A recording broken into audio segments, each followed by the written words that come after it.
ukichungulia dishi unaona nini ikitokea mfano Simba ikafungwa kwa mara ya 5 mfululizo kwa msimu huu? Kwa msimu huu Simba kama watafungwa tena msimu huu, ndio ni kukunja goti lenye kidonda, unajiongezea maumivu. Ala. Kama Simba watafungwa atakuwa amekunja goti lenye kidonda, kujiongezea maumivu, kwa sababu kando tu na kuwa watakosa ubingwa, lakini watakuwa na msimu mbaya sana. Wamekosa ubingwa wa vijana, sawa, chini ya miaka 17. Wamekosa ubingwa wa vijana chini ya miaka 20. Wamekosa ubingwa wa wanawake. Wamekosa ubingwa wa Confederation ya CAF. Unakosa ubingwa wa ligi. Katika kipindi ambacho ngao ya jamii umekosa.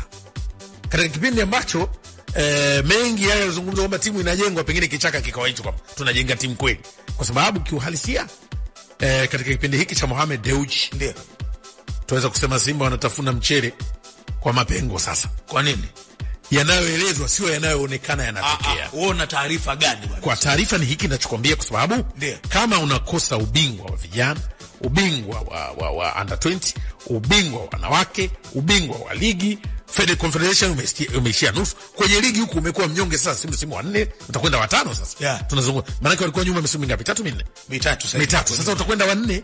Tafsiri yake ni kwamba hao ndio wamekunja goti lenye kidonda, unajiongezea maumivu. Maana yake yale maumivu ya msimu zaidi yatakuwa kwao.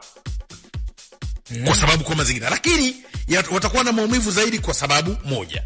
Wakati Young Africans wanafungwa zile mechi zao, bado nao wakaambulia sare zilizoleta utata. Mechi ya Tabora na Azam.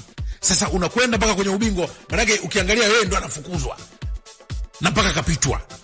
Umeelewa vizuri? Alafu unaenda tena kupoteza ubingwa.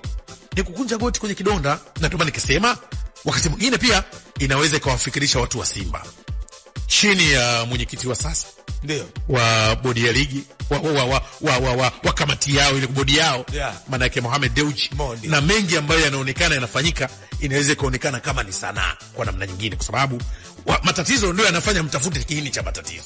Maana yake misimu unakwenda wa 4 umekosa ubingwa. Excuse na kwa kwenye eneo gani sasa? Tulifeli wapi? Na msimu huu kwetu ndio ulikuwa na shindani mzuri. Ndio nikasema wao ni kukunja goti ile kidonda. Young Africans kwa mfano wakapoteza. Wakapoteza. Kama wakapoteza ama wakapoteza. Kwa Simba nako umesema kama watapoteza. Young Africans kama wakapoteza. Ndio. Maumivu yatakuwepo, lakini sio kama ambavyo naona kwa upande wa Simba.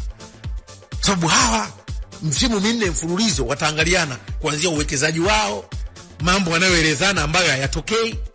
Watakuja nani, wataanza kuitana wasanii. Manake ziko taarifa zinaelezwa mpaka sasa hivi kuna imani zimepungua.